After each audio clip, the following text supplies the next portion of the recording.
Iti balitang espesyal, naimatangan ti may sa Philippine Eagle iti sanga iti ulayan 3, sakbay ati mayab ang nagturong iti kabakiran apaset ti Matalam, Cotabato, idi na isayangkat iti first semester monitoring manipod April 14 to 16.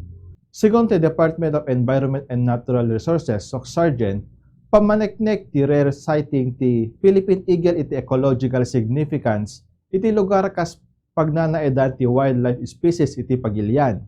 Malaksid ti Philippine Eagle, sumagmamano pa a significant fauna, iti na-document iti monitoring ti pakairamanan ti Philippine Serpent Eagle ken Brahmini kite. At dapay nayon a sightings ti white-eared brown dove ken Mindanao squirrel.